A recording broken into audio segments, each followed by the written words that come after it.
Welcome back to Joy of the Hang. Today we're diving into a topic that impacts every single one of us, education. Maybe not in the way you'd expect. My guest, Sam Sorbo, is a former Hollywood actress, writer, and producer who made a bold decision to step away from her career to homeschool her 3 children for over a decade. What started as a personal choice evolved into something much bigger. Today, Sam is an education freedom advocate and the founder of the They're Your Kids Foundation, an organization dedicated to empowering parents, protecting educational freedom, and helping families take a more active role in their children's education. This conversation isn't about right or wrong, it's about asking better questions. What does it actually mean to educate a child? Who gets to decide? And how do we create environments where kids and parents can truly thrive? Let's get into it. Welcome, Sam. I love that introduction. That was great. Who gets to decide is really the question of the hour these days. Yeah, exactly. It's so true.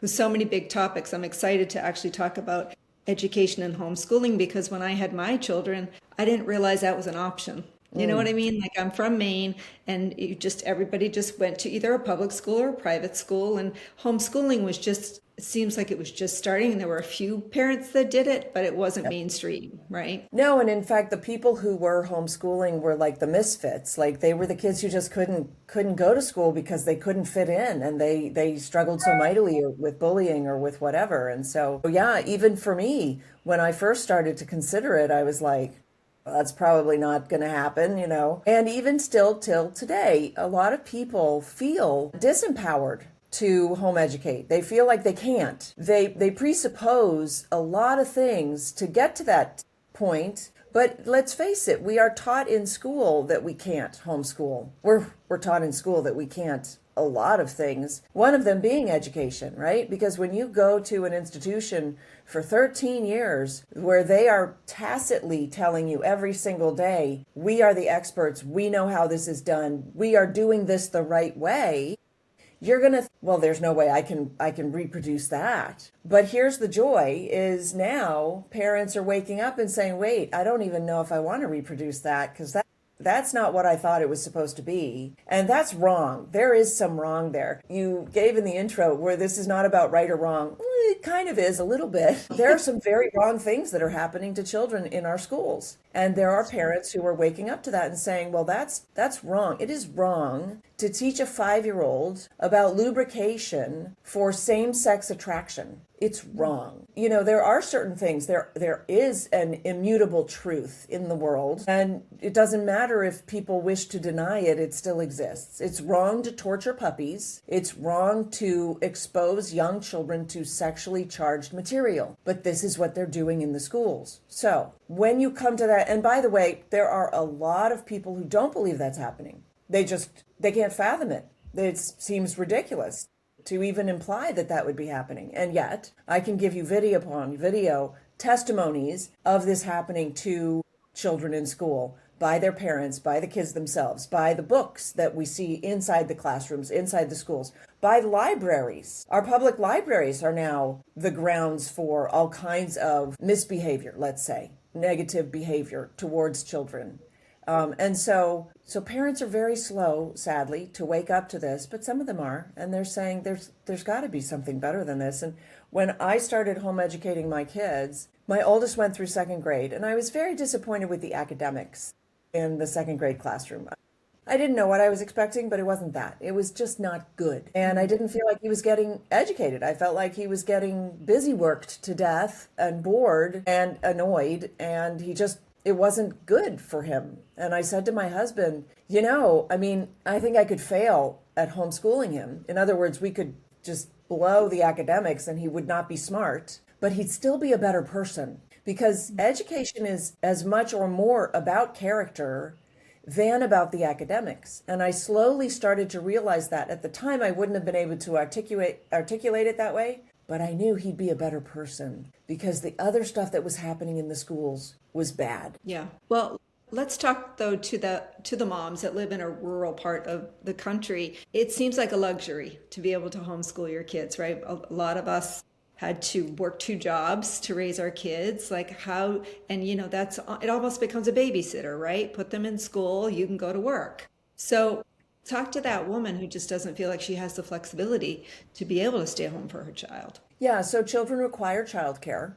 And it's not like a babysitter, it actually becomes the babysitter. And now we have preschool care and after school care and all kinds of ways that parents sort of avoid the responsibility of their children for whatever reason, right? So some of them may be working and some of them may not be, but those are opportunities that are available to them. So for parents who just have this knee-jerk reaction of, well, I don't have time. Ask yourself, how much time does it take? Because you don't have an answer for that. And I do. And it's not very much time at all. For young kids, it's an hour a day. For a little bit older, it might go into 2 or 3 hours a day, total, tops. And so the argument of, well, I just don't have time, really goes by the wayside. Do you have love for your child? Because if you can find childcare and devote an hour of your day to teaching your children things that matter, and I'm not even talking about academics, then you have time, right? So it's really a matter of solving the nut of childcare more than it's the matter of solving the nut of academics. And the reason I say that is because children are born curious. Now, when they go to school, they're taught to shut that curiosity down. That's what sit down, be quiet, don't speak until the teacher calls on you. You have to raise your hand in order to ask a question. That's what all that messaging does, is it shuts down the curiosity of the child. It tells the child, sit down and shut up, stop questioning, stop thinking. Don't do. And so that, of course, is anti-education. That's the opposite of education. And that's why we lose faith in our children wanting to learn even. Right? Because they stop wanting to learn because they're so frustrated by the system. Right. So if you don't do that to them, then you will have a child who is eager to learn. And then what you do is you supply them with information and books and interesting documentaries, for instance, things that they are interested in, that they want to learn. And they develop a joy of learning and they desire to learn throughout the rest of their lives. If you can just stoke that curiosity and keep it going, which they are born with. So, but as a culture, we've lost faith that our children will desire to learn because, let's face it, you and I went to school. I hated learning. I hated school. It was awful. I remember graduating and basically, going, oh, if I never have to crack open a book again, I will die happy because I hated it so much. Because they make it tedious, and I would argue on purpose, although not all of them. And there are some great teachers in the schools that don't seek to harm children. It's true. Not every teacher seeks to destroy a child's innocence or their confidence or whatever. But there are some out there who do. And so that's why I advocate for parents to never entrust a stranger with your child. I don't care how many accolades the government has given them.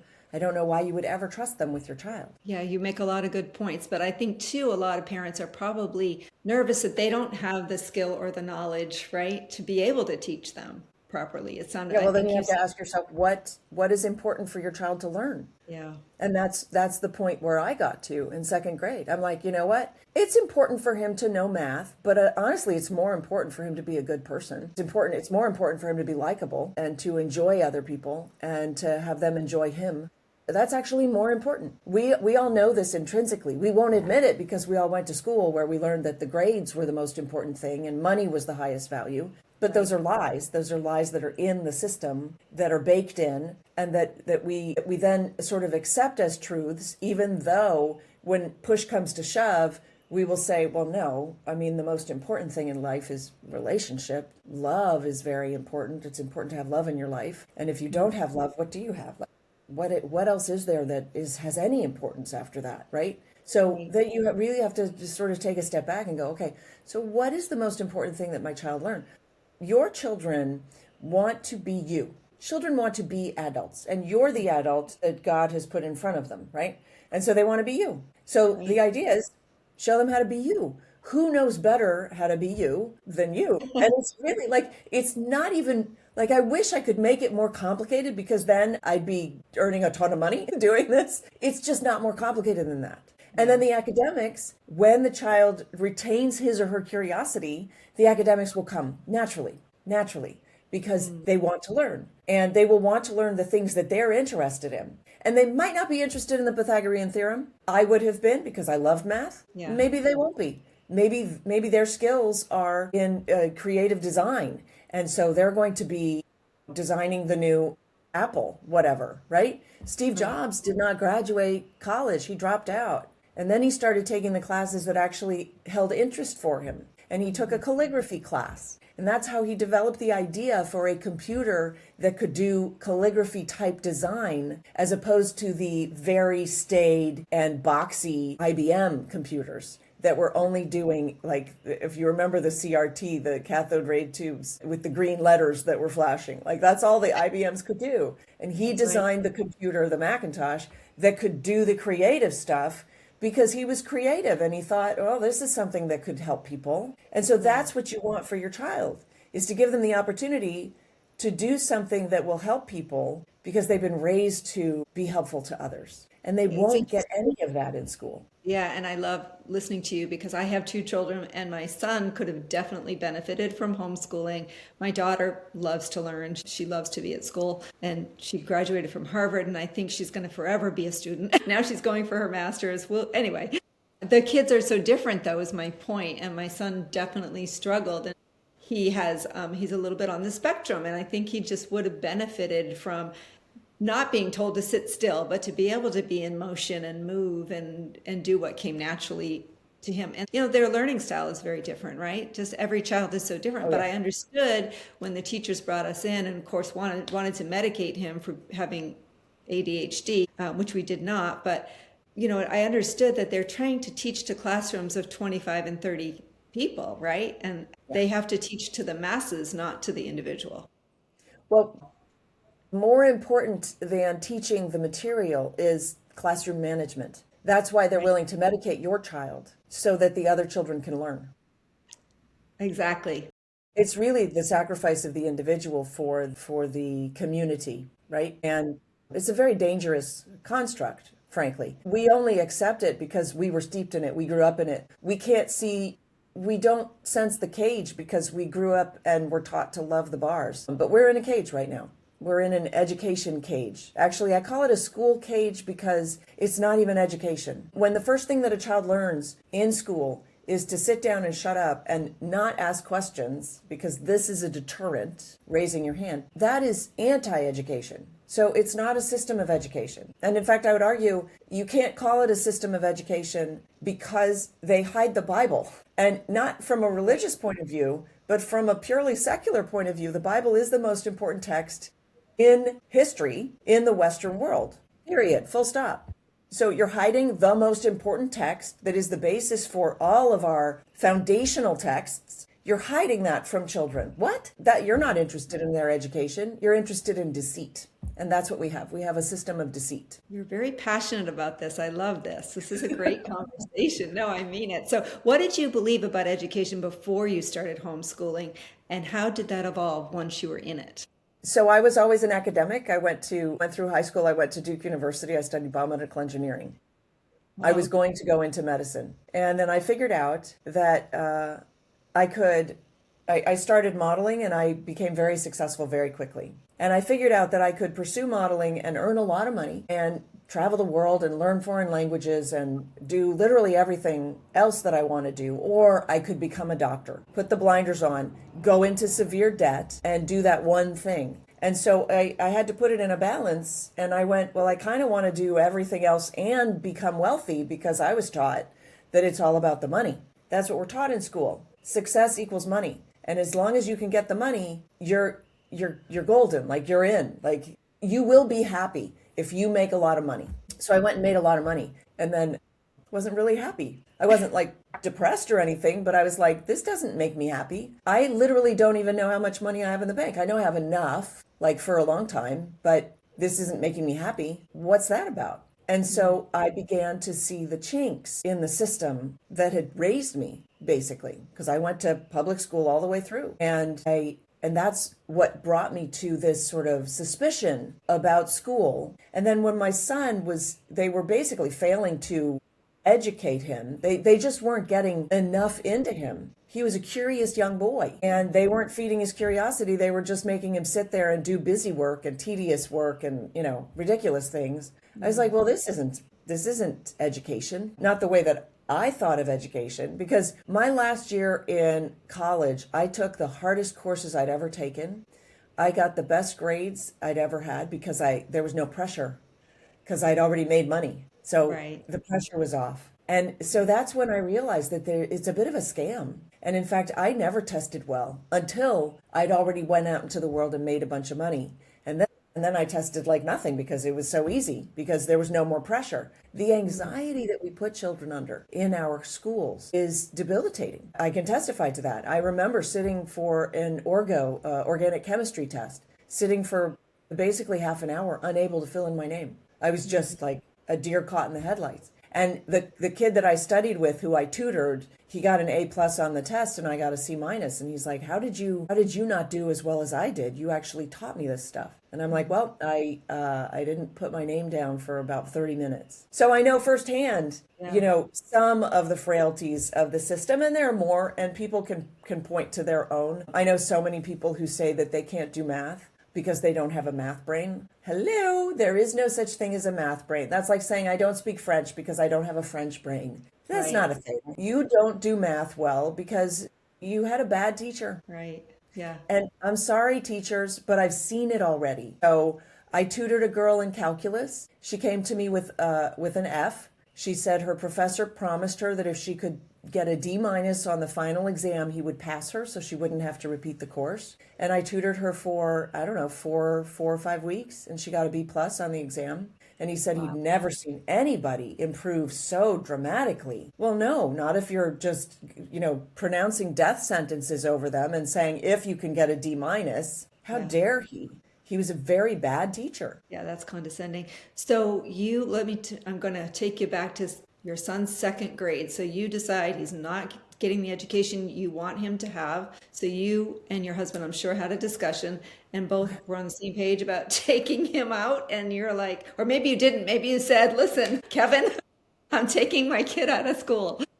You know what? So, I considered the private school, okay. So you but the can, tuition was exorbitant. And it just seemed ridiculous. It was, I don't remember what it was, $30,000 a year for second grade, third grade, or maybe more. I honestly don't remember, but it just seemed like ridiculous. And I was eager to try homeschooling. Missed my children when they were away from me, and I just loved being around them. And so I said to him, I just want to try this. I just want to try it till Christmas. I began thinking about it late in the year, about this time. What are we, April, maybe May? As the school year came to an end, I got very frustrated with the way the teachers were treating him and me, frankly. I remember we had to go away my husband was working, and so we went with him. So the deal is, you go to the school and you say, I'm going to be gone for 10 days or 2 weeks or whatever it is. So if you give me the work to do, I will do the work, and then you can count the child as present even though he's not there if I bring the work back. It's a financial transaction. They are not interested in the academic progress of the student. They just need to be able to check off the box that he did schoolwork. And the schoolwork they gave me, I remember distinctly because I put it down in front of him the first day, and he goes, oh, Mommy, teacher says we don't have to do this. We don't have to do this, Mommy.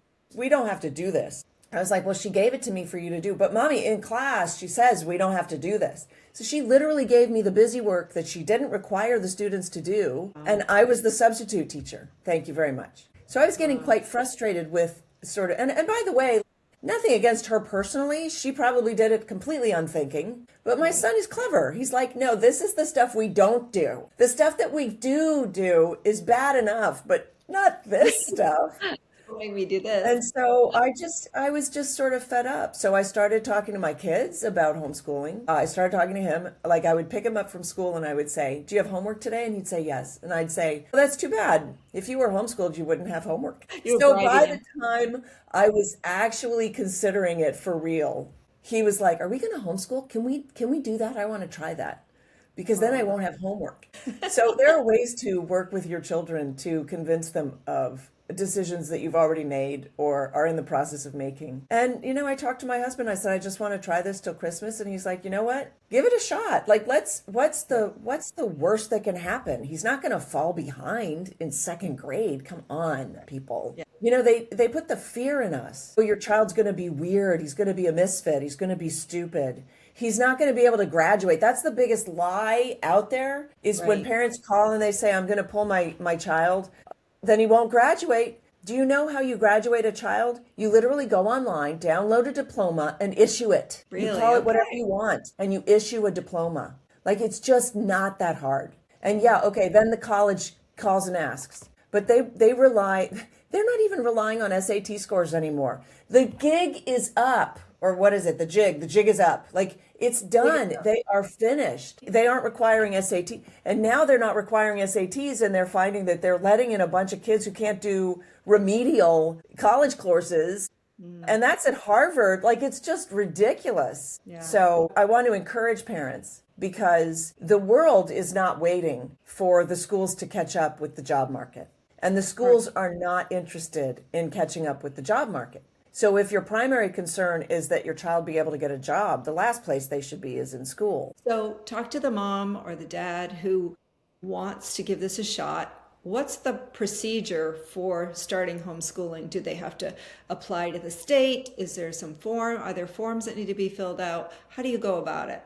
Yeah, what are the rules, and how do I abide by the rules? I mean, it's Yeah. all our own schooling that's just feeding our fears. Have you noticed that? This is why I really don't want children in school, because school indwells us with all of these like restrictions and fears, and follow the teacher, and don't break the rules, and move at the sound of a bell and all that. Yeah. Every state is somewhat different, but it is legal to homeschool in every state. There is an organization called Homeschool Legal Defense Association, HSLDA, that is a nonprofit that you can go on there and find out what the procedure is in your state. For instance, in California, you file a personal school affidavit. There are other ways to do it, by the way. California has a couple of different ways to go about it. But the way that I did it was I filed my own school. I was the principal. My husband was the gym teacher. He was the vice principal. And you file with the state, and then in California, you have to keep attendance records. Okay. And that is the only thing that they legally may ask you for. You do not have to pass any exams at the end of the year. You do not have to show any test results. You do not have to tell them what classes your children are taking. Unless they've changed since I've been there, that is, and I think I would have heard of it, that's their standard. In Florida, you simply file with your state, the governments, you file a paper that's available online, and then at the end of the year, you do an assessment or an exam. Now, a lot of parents opt for the exams. I don't believe in exams. I was a terrible test taker. And so I don't believe in putting children through that, frankly, but some children love it. And so if you have a child that loves taking the exam, then by all means, right? But the other opportunity that you have in the state of Florida is to do an assessment, which means you hire somebody, typically somebody who is homeschool friendly, who will basically interview your child. And the one metric rubric that she's looking for is, has your child learned something in this past year? Once she ascertains that your child has learned something, she's probably going to be fairly thorough. What did you learn here? What did you learn there? How did you, what project were you working on then? And how was that? And she just has a conversation with the child. And then she turns into the state, yes, this child is on track and doing well, period. End of statement. So they're different in different states. I think Minnesota requires testing, actual testing. I think New York requires something. I can't remember. The different states have different things, but it's all available on HSLDA. I think it's hslda.org is probably their website. And you can find all of this information, by the way, at samsorbo.com, because, of course, I'm a huge advocate for this. So I have a lot of resources at my website to help you get started, including my most recent book, which is right here, Parents' Guide to Homeschooling. Great. And this is for the parents. It's the guide to get you started to think about the education of your child as opposed to schooling your child, because they're two different things. Schooling is anti-education and home education is pro-education. And let's face it, we all want our kids to be, well, I hope we all want our kids to be smarter than we are. And I think we need to tell our listeners that all three of your children have graduated. So you did a great job. You've launched them. Yes. Right? And they're all successful in their own respects, and none of them went to college. They all decided on their own that college was not going to get them where they needed to be. Now, I do have one who may eventually decide, you know what, I do want a degree because I want to work in this particular field or whatever. But, we have a lot of assumptions about what college provides. And a lot of those assumptions are actually unfounded. For instance, you have to go to college, you have to graduate college to go to law school. No, you don't. You have to pass the LSATs. But there are actually programs for kids in high school to get them to the place where they can go straight into law school. So you don't have to graduate college to go to law school. Same thing with medical school. I'm just giving this as an example. Let's stop making these just tremendous assumptions because that's just the way it's always been done. Because at this point, we have to admit it's a bit of a pyramid scheme, because college prep and career readiness is the mantra that's in all of our schools, college prep and career readiness. Now, that is the assumption that every child should go to college. And we know that that's false, because if you like plumbing and you're good with your hands, you can have a 6 or 7 figure year job as a plumber, never having set foot in higher education. So we have to step away from these assumptions that college is going to be the best place for our child, especially now with everything that's happening on college campuses. Oh, don't get me started. So I have a question about socialization. What did you do? Did your children feel like they missed out on being part of a team, or how did you get them? Did you do neighborhood sports or theater, or how did they find their friends? Let's start by asking the question, what is socialization, right? That's an important question. What is socialization? It's the ability of your child to make friends and keep friends. It's the knowledge that your child will have from learning how to give and to forgive, right? And somehow we think that if we stick a child in a vat of children, they will be socialized. Why? Why do we think that? Because we all went to school and that's where we made our friends. But what if we didn't make friends? I was a bit of a pariah myself. I had a very small core group of friends, and that was it. That's all I wanted. That's all I needed. Right? My husband went to school and he was like the super jock. Everybody loved him. The druggies loved him. The cheerleaders loved him, like the whole gamut, right? But that was just his character. Not every child goes to school and makes friends with everybody. Like it's pie in the sky. It's a lie that we've been sold because we haven't bothered to question it. And in fact, now that I've said that, let's talk about that. Why don't we question? Why do we just accept, oh, well, your kids get socialized in school, so what are you going to do for them if you don't put them in school? That's just a lie. But nobody questions it because we went to school, and in school we were trained not to question. Yeah. Because this is a barrier to entry. And we just went through a whole period of not questioning called COVID. And how'd that work out for you? Yeah. So teach your children to question. Teach them to question you, not disrespectfully, respectfully to question you. And the first time they win an argument, praise them.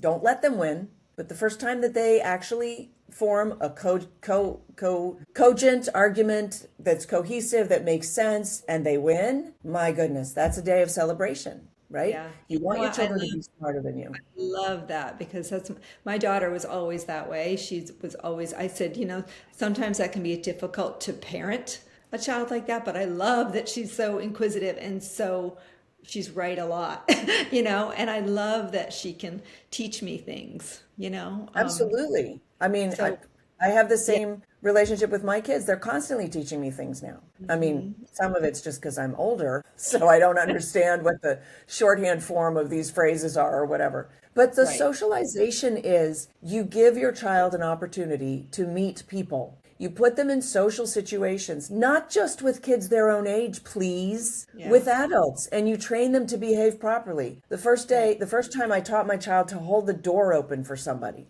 because there's a proper way and an improper way. You don't walk through the door and then stand in the doorway and have them squeeze past you. That's not the right way to hold the door open. You walk through the door. If it's a push, you go around the outside of it and you hold it back as you allow them to walk through. And the first day your child does that and the person turns and says, my goodness, what a brave young, or what a kind young man you are, or whatever. That pumps them up, right? You're giving them life skills that are social skills. They do not learn those skills in school. They learn survival of the fittest, Lord of the Flies. I mean, I could go on, right? All of these, those are not the skills that you want your child to know. How to step on others to get ahead. Right, No. exactly. And, bullying is such a problem now in schools too, right? So you don't you take that element out when you're homeschooling, I would Well, they imagine. train bullying in school. They train it. It is one of the things that they teach. And I say that because they teach children that survival of the fittest is the proven law of the land, and that children have no value because they're just a collection of accidents of nature. So put those two things together. Why should I care if I hurt your feelings as I step my way up the ladder? Why shouldn't I kick you off the ladder so that I can get past you? So we're training bullying. And then at the same time, hypocritically, by the way, we're saying, oh, but don't bully. Kids see right through that. They're much smarter than we give them credit for. Yeah, that's interesting. I hadn't thought of it that way. That's very interesting. Let's talk about your foundation and your mission. So at what point did your personal journey turn into something bigger, into creating the They're Your Kids Foundation? So I had been homeschooling my kids for a while. I wrote a blog post about homeschooling, and I decided that I needed to turn that into a book. And so the first half of the book, that book was called They're Your Kids. I have it here. The first half of the book is what's wrong with the schools. Because at the same time, I was sort of what was going on in the schools, because my friends had kids in school, and they were adopting Common Core at the time, which was a disaster and a personal affront, because I love math, and Common Core destroyed math. And they implemented it in the schools completely untested, which is, by the way that they do things, because schools are all about selling school materials and books, because it's all a shell game. Sorry, but it is. And so I decided to turn my blogs and my other thoughts on the school system into a book called They're Your Kids. And then I became an advocate, and it's kind of funny because I wrote this book for homeschoolers, but they don't need my book. The book is actually better for non-homeschoolers who have never really considered homeschooling, but they don't want my book. So I clearly was not being very, what's the word I'm looking for predictable or whatever, to do a book that the marketing on which was going to be challenged out of the gate. But in any case, I decided that I was passionate about this. And the reason that I'm passionate about it is because school is child abuse. And I don't believe we should be abusing children. And my Lord and Savior, Jesus, said it better than I could, not to harm children. And it was better that a millstone be tied around your neck and you be cast into the ocean than that you cause harm to one of these little ones. And I believe they are causing indelible harm to our children in school. And it's not necessarily the teachers, although there are some very bad players in the schools now, because where are pedophiles going to go to find children? They will go to the schools because that's where the children congregate. But despite that, the system, the fact, I don't believe children should be in an institution. Healthy children don't belong inside an institution. And the more I thought about it and the more I worked on it, the more I realized I am just vehemently opposed to that institution. So and then the other thing that I want to share is, as time went on, I realized what a gift it was for me to be able to be with my children so much. I worked full time, so you can absolutely do this if you work from home. And even if you travel, you take your kids with you. We had the means to do that. But just the idea that I was the master of our relationships. So I designed our relationships. I made them happen. And so as my children grew into teenagers, they would come into my room at night, because I did a radio show in the morning very early. So I'd always go to bed early. And Kevin often traveled. And so they would come into the bedroom at one at a time, only, chat, just to pour out their day for me. And I realized that the school would have been very happy to rob me of that gift of getting to know my child. And I don't want that for other parents. I want them to have that relationship with their children, because they can. Now, I will say that, one of the first articles that I wrote was Troubled Teens Born in the Classroom for Breitbart. And I talked about how the school separates the child from the parent, and then also at the same time is telling the child, your parent doesn't really know much. Like you're in school now. And by the way, have your parent help you with your Common Core math. And the parent says, I've never seen this before. I can't help you. And the kid goes, well, you must be pretty dumb because the teacher knows how to do it. And I guess you're an idiot, kind of thing. And so the school's authority, of course, challenges the parent's authority, but the parent has ceded his authority to the school by dropping the child off at school and telling the child tacitly or otherwise, the school knows better than I do. So then the child starts challenging the parent, and the parent's not prepared for that, because what did I do? And so you've got this troubled relationship between the teenager and the parent. And that's why we have rebellious teenagers. My teenagers never rebelled. There was nothing for them to rebel against. We were both on the same page. We were working together. If I made a decision that went against their desires or wants, I could explain to them why their desires or wants were wrong for them. And so we never had that kind of animosity. And in the article I mentioned, what happens is there's an aggressive nature that develops between the child and the parent. And then the parent's like, you know what, you're too difficult. I need you to go back to school. Just go to school so that you're out of my hair for the day. Mm-hmm. And it's not like the child doesn't understand that metric that's just taken place, that shift. And it's very sad. It's the destruction of the family. And I realize that home education, probably the most important thing it's the preservation of the family. The academics are not even secondary. They're tertiary. It's the character of the child, one, the foundational family, two, the lifelong relationship, and then it's academics. And the academics are driven entirely by the child, which doesn't mean, by the way, that the parent doesn't actually drive some of the academics in the younger years and say, hey, you need to know some math, so we're going to do some math.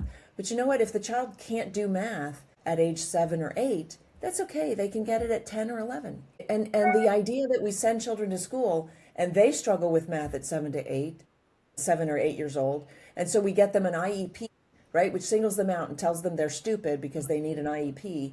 And then the IEP is, struggling, and it would be great if they got outside tutoring. And so we then punish them by taking them to an outside tutor, to Kumon or to Mathnasium or whatever, after school, because they're stupid. It's the destruction of the child. They'll get enough math between first grade and 12th grade for a lifetime. They don't have to know the math in first grade, second grade, third grade, fourth grade, fifth grade. They can start learning math in 8th grade. They'll be fine. It's just not that important. Not only that, Sam, there's a lot of math I learned that I've never used. No. After I graduated from high school, it's like I've never had to use calculus again or trigonometry, and just because of my career path. Just wasn't something I needed, And by the way, it was maybe valuable that you learned it. Like, it was challenging, and you stepped up to the plate and you met the challenge, and that's good for you, right? I'm talking about the downsides.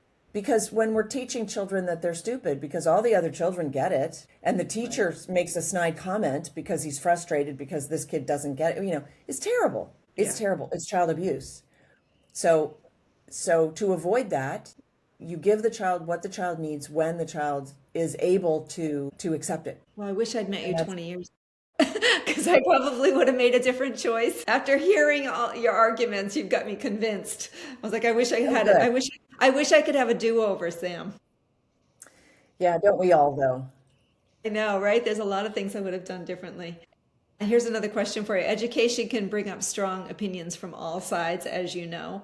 How do you approach those conversations in a way that keeps people open rather than divided? I don't know. I speak the truth. I speak it boldly. That's actually my catchphrase. And you don't have to like it. I make no apologies for the truth. I am willing to say to somebody's face, you need to homeschool your children. I'm willing to say to somebody, if your child has asked you to homeschool, you better do it. It's the worst case scenario when a child asks to be homeschooled and the parent says, no, I can't. That breaks my heart. So I'm here to say everybody can. I know people always say to me, but what about the people who can't, Sam? And I'm like, show me the people who can't. I know you'll show me people who won't. Show me people who can't, because I don't know that they're out there. They're so few and far between. It's like, what about rape and incest?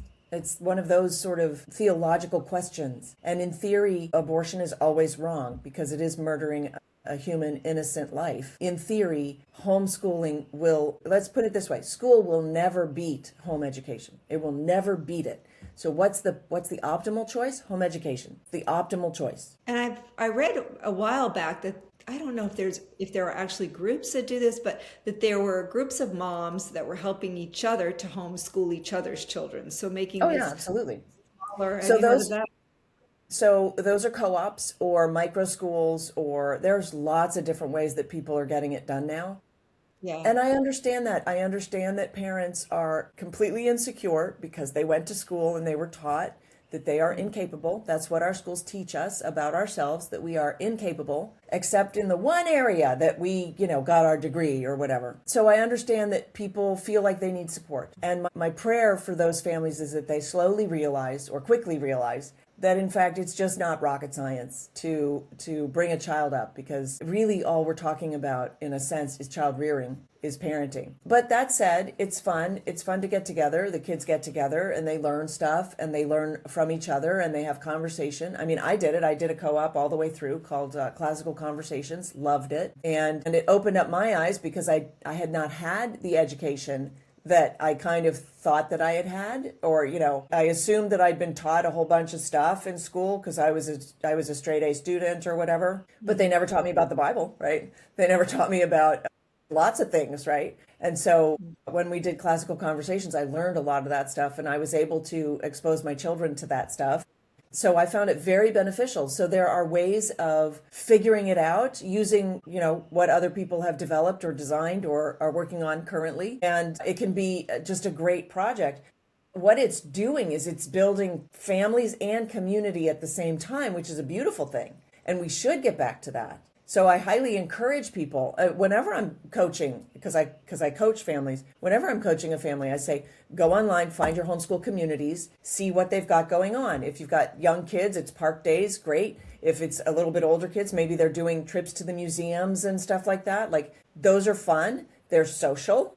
So your kids get to be around other kids and other adults. And that's like the best of both worlds. And there's just a lot of opportunity out there right now. I know you and your family lean very heavily into your faith. Can you tell me a little bit about that and when that became so important for you? Were you brought up in faith? Can you tell me a little bit about that? So I found faith after college when I realized that money was not the root of all happiness, which is what I had learned in school, right? Mm-hmm. And I was like, well, if getting the money was the goal, I've accomplished the goal, so I guess I'm done now. So I'll just off myself because there's no other purpose in life, right? And I started to think that seemed a bit odd. And I went on a journey of searching for meaning in the universe. And I discovered that there is order in the universe and therefore there is God. I could have called him dog, but I just thought God would fit better. And then eventually I ended up in church.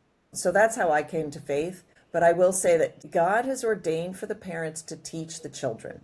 It's in the book. There's nowhere in the book that says find a good school for your child.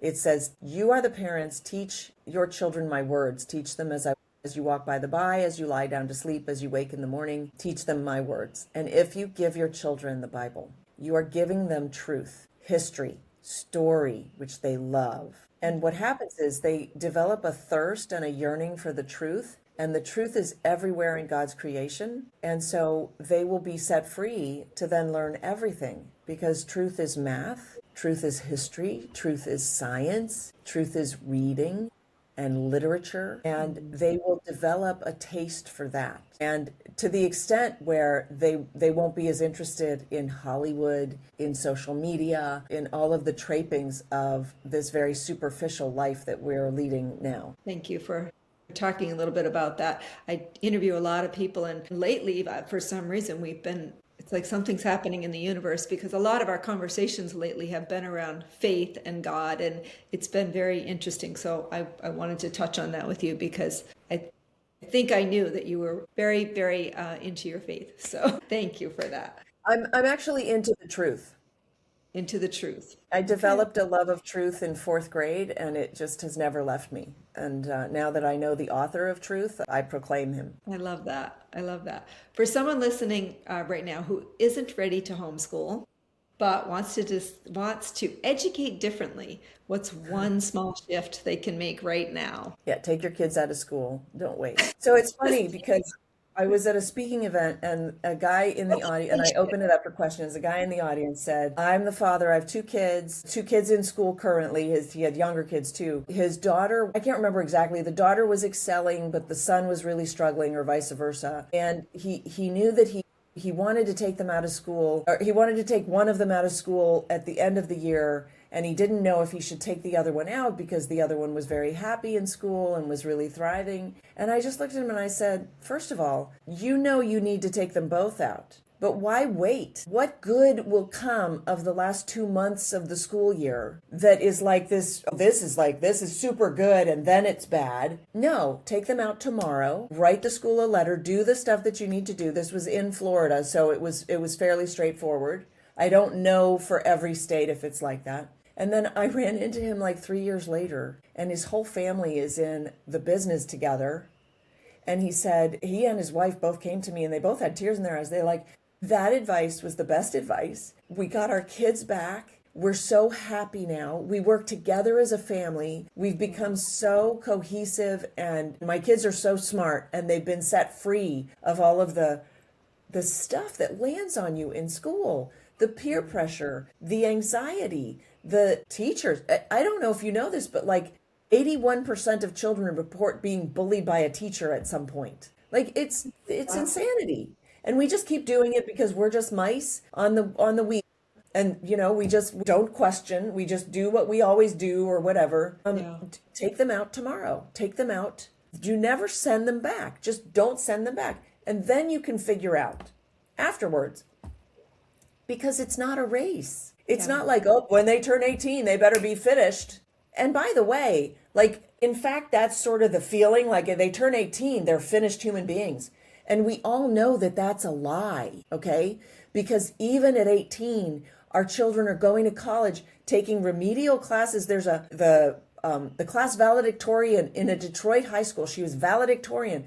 She went to University of Michigan and had to take remedial math. And she was the class valedictorian. They are no longer graduating high school like as fully fledged human beings. They go through college and they've developed a new word called adulting because they have no idea how to be an adult. Okay. Right. So when you take your children out of the infantilization that is imposed on children in school, and you bring them home and you give them chores and responsibility, and you make them members of a family unit where they have to answer questions. They are responsible for themselves and for others. You are creating an adult so that by the time they are actually grown into the adult body, they're actually almost adults. They still need some guidance and stuff, but they're pretty clever and they're pretty thoughtful and they're thinking about what they're doing with their lives already at the age of 14, 15, 16, 17, instead of at 22 after graduating college going, I don't know what I want to do with my life. I've got this degree, but maybe I'll go back to school and do something else. Or, which is what we're seeing all the time now, an amount of debt. And the degree that I was going to say that you spent $200,000 to get. Yeah. Right. Right. And they're like, okay, so now I have this degree. I just talked to a family. They're sending their son to USC Film School. Very good film school. Very good. I have no idea what that means anymore. Do you know how to climb the ranks in film in Hollywood? Not by getting a degree. Yeah.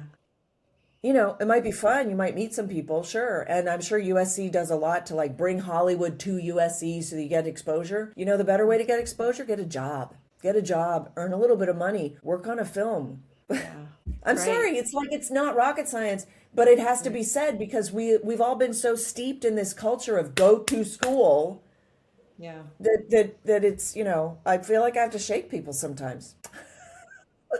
But I'm willing to do it. I love your movement. I love your movement. So we talk a lot about connection on this show. What does a meaningful hang look like for your family? Well, we travel a lot together. Nice. So if I'm understanding your answer, hanging out. We like to eat together. We play games together, and we travel together a lot. Right now, I have a daughter who's out in Vegas. She's caring for an elderly family member. So I'm going to see her. Actually, we're all going to see her, except for my other son who's in Japan, but I think he's getting homesick. So he'll be home in June.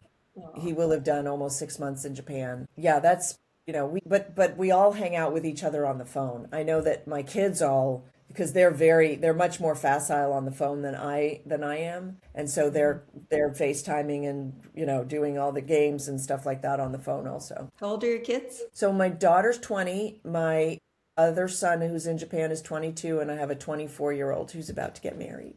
And one wow. thing that I will say is my daughter and I have started reading together. Well, I mean, we used to read together and we used to read aloud because it was just fun. And she liked being read aloud too because she's an artist. So she would do her drawings even as a little girl and growing up. And now we've just started reading the same books. So she's turned me on to this new series. So now I'm in book 2. She's like, oh, did you get to the part where, so that's fun. What's the series? Because my daughter just started one too. What's your series that you're reading? It's I think it's called A Voice in the Wind. It's a Francine Rivers story in ancient Rome. Okay. All right. My daughter's 24 also, she's actually moving out to Burbank, California pretty soon. So Wow. it's a big change for us. We're East Coast people. We're from New England originally. So that's a long ways away from me. So I'm not too excited, No, but no, I'm sure she'll do fine though. good. So what's that? Good. Yeah. Yeah. We'll see. Exciting. Right. It's So exciting. You just have to buy plane tickets. I know. I know we would. So if people want to get involved with your foundation, how can they get involved? Yeah, just samsorbo.com. Everything is there. Okay. It's also there, yourkids.org, but go through samsorbo.com. That's my name. It's the easier thing to remember. And you'll see all the information there, all the homeschool resources that I have, all the curricula that I have. Although I do say to parents, it's not about the curricula. So we go to school and we learn that education is data entry. It's not. Education is the lighting of a fire. School is data entry. And some children are more receptive to the data and some are less receptive to the data. And sadly, they are mislabeled stupid because they're not as receptive to data, right? It's silly. Right. So what I say to parents is you are the curriculum because your child wants to be you. And you should not disabuse them of that notion. They will learn fast enough that you're not all that and they don't really need to be just like you. They will learn that. But your Right. job is to just raise them up to be better than you. And that's the beautiful equation is that God gives us our children to teach us how to be better people. Yeah, I love that. It's true. It's Oh yeah, true. They've challenged me in ways I never thought possible and blessed me in ways I never thought possible, right? that's a blessing. That's fabulous. Yeah, it's been, yeah. I feel like the joy of my life has been watching them become the humans that they were meant to be and just being As there to, as is only proper. yeah, right? It's wonderful.